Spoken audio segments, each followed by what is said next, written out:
ਸਤਿ ਸ਼੍ਰੀ ਅਕਾਲ। ਤੁਸੀਂ ਵੇਖ ਰਹੇ ਹੋ ਸਪੋਕਸਮੈਨ ਟੀਵੀ। ਮੈਂ ਤੁਹਾਡੇ ਨਾਲ ਨਵਦੀਪ ਕੌਰ। ਕਿਸਾਨੀ ਅੰਦੋਲਨ ਨੂੰ ਲੈ ਕੇ ਕਿਸਾਨਾਂ ਤੇ ਮੰਤਰੀਆਂ ਦੇ ਵਿਚਕਾਰ ਮੀਟਿੰਗ ਜੋ ਹੈ, ਪਹਿਲੇ ਗੇੜ ਦੀ ਮੀਟਿੰਗ ਖਤਮ ਹੋ ਚੁੱਕੀ ਹੈ। 15 ਮਿੰਟ ਦਾ ਲੰਚ ਬ੍ਰੇਕ ਕਿਸਾਨਾਂ ਨੂੰ ਦਿੱਤੀ ਗਈ ਹੈ, ਪਰ ਇਸ ਦੌਰਾਨ ਵੱਡੀ ਬਹਿਸ ਹੋਈ ਹੈ ਕੇਂਦਰ ਤੇ ਕਿਸਾਨਾਂ ਦੇ ਵਿਚਾਲੇ। ਜੀ ਹਾਂ, ਦਿੱਲੀ ਦੇ ਵਿਗਿਆਨ ਭਵਨ ਦੇ ਵਿੱਚ ਕਿਸਾਨਾਂ ਤੇ ਕੇਂਦਰ ਦੇ ਮੰਤਰੀਆਂ ਦੇ ਵਿਚਾਲੇ ਮੀਟਿੰਗ ਜਾਰੀ ਸੀ, ਪਰ ਪਹਿਲੇ ਗੇੜ ਦੀ ਮੀਟਿੰਗ ਸਮਾਪਤ ਹੋ ਚੁੱਕੀ ਹੈ। ਕਿਸਾਨਾਂ ਨੇ ਦੋ ਟੁਕ ਦੇ ਵਿੱਚ ਕਿਹਾ ਹੈ कि तुसी ये कानून रद्द करने ने या नहीं। दूजे पासे केंद्र सरकार लिखती जवाब देने नूं तैयार है। इस तो पहला भी किसानां ने 10 पेजां दा डॉकूमेंट तैयार करके केंद्र सरकार अगे अपनियां मंगां रखियां सन, पर उन्हां मंगां नूं पहलां भी दरकिनार किया गया। पर हुण केंद्र सरकार लिखती तौर ते गारंटी देने की तैयारी कर रही है। लिखती जवाब केंद्र सरकार दे रही है। तो साडे सूत्र दस रहे हैं कि इस मीटिंग दे विच केंद्र सरकार MSP की लिखती गारंटी दे सकती है। 15 मिनट की लंच ब्रेक जो है किसानों को दी गई है। तो जिस तरह पहला 3 दसंबर को मीटिंग हुई सी, उस मीटिंग दे विच किसानों के वलों जो सरकार के वलों लंच की व्यवस्था की गई सी, वो नहीं खाधा गया सी, बल्कि अपने अंदोलन दे विचों घरों लैके गए सन। ते अज भी कुछ अजिही ही तस्वीर वेखण नूं मिली। कई किसान आगू तो यह कह रहे सन कि असी तो इन्हां दा पानी तक भी नहीं पीना, असी अपना पानी भी धरने चों लैके आए हाँ। तो अज एक बार फिर लंच ब्रेक दे विच किसानी अंदोलन नूं लैके केंद्र सरकार तो खफा ने।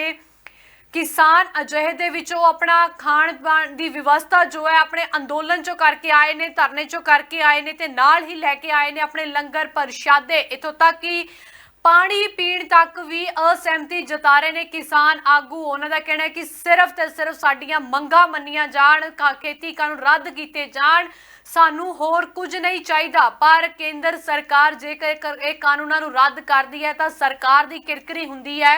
अजिहे दे विच सोध की जा सकती है। यानी कि हुण सरकार भी किते ना किते मनन लग पई है कि जो असी कानून लिआंदे ने इन्हां दे विच काफ़ी कमियां पेशियां ने। ते यही कारण है कि अज केंद्र सरकार लिखती गारंटी MSP की देण नूं जिथे तैयारी कर रही है, उत्थे ही किसानां दी मंग नूं प्रवान करदे होए इन्हां खेती कानूनां दे विच सोध कर सकती है। दूजे पासे एक वड्डी अपडेट ये भी सामने आ रही है कि पंजाब दी BJP दी लीडर भी इस विज्ञान भवन दे विच मीटिंग विच शामिल ने। जी हाँ, हरजीत गरेवाल ते सुरजीत ईरानी जो कि इस मीटिंग विच शामिल ने। मीटिंग विच जाण तो पहला उन्हां गलबात करन दी कोशिश की गई, पर उन्होंने कुछ भी बोलण तो इनकार कर दिता। पर उन्हां इन्ना संकेत जरूर दे दिता है कि यह मीटिंग सकारात्मक होवेगी, इस मीटिंग दे विच कोई नतीजा निकलेगा, क्योंकि किसानां ने तां चेतावनी दिती हुई है कि यह कानून रद्द ना होए तां यह साडी आखिरी मीटिंग होवेगी। इस तो बाद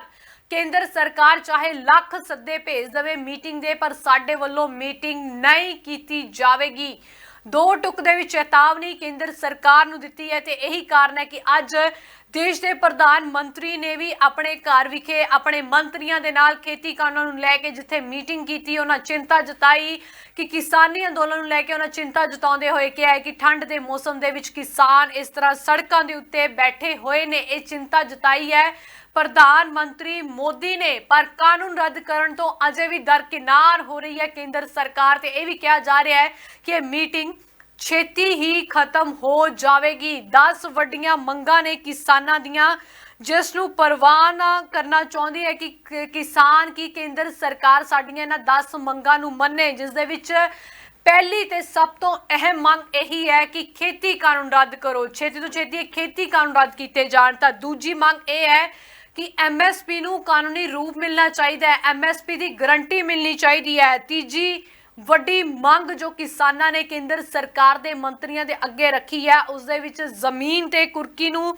रोक लगाउण दी मंग की है। चौथी ते वड्डी मंग पराली ते ऑर्डीनेंस रद्द किया जाए। इस दे नाल ही पंजवीं मंग की है किसानां ने गन्ने की बकाया राशि तुरंत जारी की जाए, क्योंकि लगातार केंद्र सरकार ते सूबा सरकारां भी इल्जाम लाउंदियां रहियां ने कि केंद्र सरकार ने GST की बकाया राशि देने का वादा किया सी, पर अजे तक GST की बकाया राशि नहीं मिली। पंजाब सरकार भी इल्जाम लाउंदी है कि मार्च तो बाद सानू GST की बकाया राशि नहीं मिली।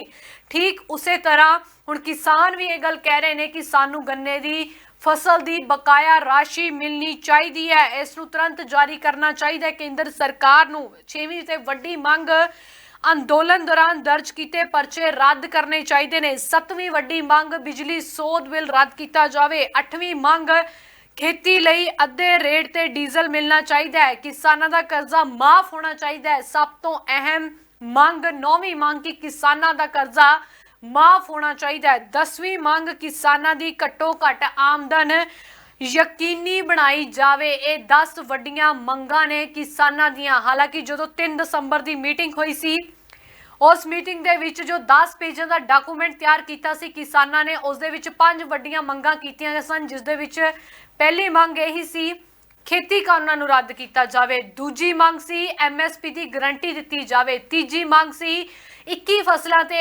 MSP मिले। चौथी वड्डी मंग सी कि जिस तरह कणक झोने ते कपाह ते MSP की कीमत तय की है, बाकी फसलों ते भी कीमत तय की जावे। पंजवीं वड्डी मंग 3 दसंबर की मीटिंग दे विच जो किसानों ने दी सी उस दे विच यह कहा गया सी कि जिन्ने भी किसान खुदकुशी करते हैं उन्होंने पीड़ित परिवारों के मुआवजा जो है केंद्र सरकार वालों मिलना चाहिए है।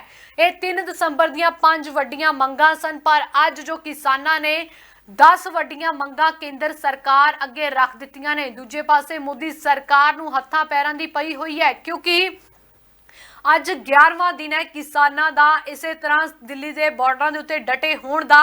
इस सब के विचाले बेशक शाहीन बाग विखे धरना प्रदर्शन किया गया सी, पर फिर भी केंद्र सरकार के मंत्रियों विचाले इन्नियां गतिविधियां तेज नहीं हुई सन जिन्नियां कि किसानों के इस अंदोलन नूं लैके हो चुकियां ने। एक दिन दे विच एक मीटिंग केंद्र सरकार के मंत्रियों के वलों बुलाई जा रही है, चाहे वह गृह मंत्री अमित शाह होण, चाहे JP नड्डा के घर विखे होवे, ते चाहे अज खास गल कि प्रधानमंत्री मोदी के वलों अगवाई की गई है मीटिंग की। यानी कि पंजाबियों ने खलबली मचा दी है दिल्ली दे विच। दिल्ली बॉर्डर के उत्ते डटे हुए ने, पर हुण पंजाबियों नूं दिल्ली के लोगों की भी हिमायत मिलनी शुरू हो गई है। वड्डे वड्डे ऐलान दिल्ली के लोगों वालों किसानों के हक दे विच कीते जा रहे ने। हरजीत गरेवाल, सुरजीत इयाणी, पंजाब के BJP के लीडर ने वह भी इस मीटिंग दे विच शामिल ने। इस सब दे विचाले उन्होंने वालों बयान भी दिता गया है कि मीटिंग सकारात्मक रहेगी, छेती ही मीटिंग खत्म हो जाएगी, छेती खत्म होने के संकेत दिते ने। पर दूजे पासे जिस तरह सिंघू बॉर्डर के उत्ते फोर्स तैनात की हुई है, जब विज्ञान भवन के बाहर वड्डी गिणती दे विच फोर्स तैनात कर दी है, अजिहे दे विच कई किसान आगुआं नूं खदशा भी है कि सानू मारिया कुटिया भी जा सकता है। स्पोक्समैन TV ते बकायदा किसान आगुआं नाल जो असीं गलबात कीती है उन्होंने इस गल दे शंके जताए ने, पर जिस तरह का जज्बा पंजाब के योद्धियां विच वेखण नूं मिल रहा उस तो साफ पता लग रहा कि अपने वजूद की लड़ाई दे विच हुण योद्धे पिछे हटण वाले नहीं हैं। जित हासिल करके ही वापस आण